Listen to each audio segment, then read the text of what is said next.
Hello বন্ধুরা, শুভ সকাল। ঘড়ির কাঁটা এখন ভোর 5টার থেকে 5:30টার মধ্যেই আছে। তো আজকে ভোরবেলার থেকে এত পরিমাণে বৃষ্টি শুরু হয়েছে, কারেন্টও গেছে, যার কারণে সবাই ঘুম থেকে ওইটা বয়ে রয়েছে, তাও জানলা খোলা দেওয়া, কারণ প্রচুর গরম পড়তেছিল। আর তারপরে ঘুম থেকে ওইটা স্নান টান সারা বললাম ঠাকুর ঘরে পূজা দিতে।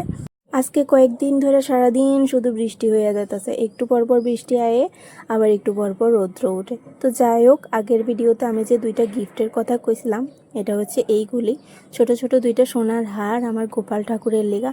এটা আমার অনেক দিনের ইচ্ছা ছিল, অনেক দিনের স্বপ্ন যে আমি দুইটা হার বানাই নিয়ে আমু।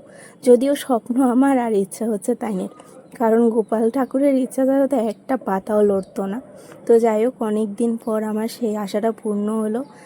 তো হারগুলি আমার কাছে খুব পছন্দ হয়েছে ডিজাইনটা, আর তারারেও এত সুন্দর মানাইছে। তো কালকে এগুলি বানায় নিয়ে আইছে, বানাইতে দিয়েছিলাম আরও আগে, তো এখন আজকে এগুলি পরায় দিলাম। তারপর পূজা টুজা সাইরা বললাম রান্না করে আজকে একটু স্পেশাল রান্না হবে, মাংস আর ইলিশ মাছ। তো রান্না করতে আসি পরে দেখো আমার জামাই কারবারি কইরা কতগুলি তেল ঢাইলা দিছে। তারপর তেলের মধ্যে আমি একটু পেঁয়াজ আর কাঁচা লঙ্কা বাটা দিয়ে দিলাম।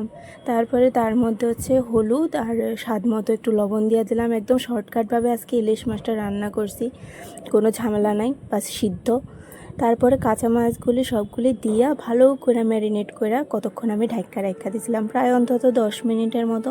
আজকে দেখি সবাই আমার রান্নার কাজে হেল্প করতে হইতেছে, আমার ছেলেও আয়া পড়লো মরিচের বোটা ভাঙতে। তো যাই হোক, তারপর কয়েকটা কাঁচা লঙ্কা দিয়া দিলাম, দিয়া ঢাকা খুব একদম কম আছে এটা সিদ্ধ হইতে বয়ে দিলাম। তারপরে এটা একটু যখন সিদ্ধ হয়ে গেছে, ঢাকনাটা উঠায় মাছটি হালকা হালকাভাবে উল্টায় দিছি। ইলিশ মাছ যেমনভাবেই রান্না করা হয় সব রকমভাবেই স্বাদ লাগে, আসলে তো মাছটাই স্বাদের।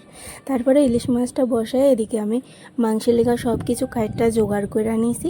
আর দেখো কথায় কথায় আমার রান্নাও শেষ হয়ে গেছে। এই যে ইলিশ মাছ রান্না হয়ে গেছে, আর এদিকে দেখো মাংসটাও রান্না হয়ে গেছে। আমার গলার অবস্থা খুব খারাপ। তারপরে কি আসে ঘরের সমস্ত কাজ শেষ করলাম, শেষ করে সেটা সবাই একটু ছাদে এলাম বাতাস খাইতে, কারণ প্রচুর বাতাস হইতেছিল, আর ছাদে এত বাতাস যে খুব মজা লাগতেছিল। আর এদিকে দেখো ছাদের উপরে পায়রাও আছে, আর নীল দেখো কই উঠা বয়ে রয়েছে, দুষ্টামির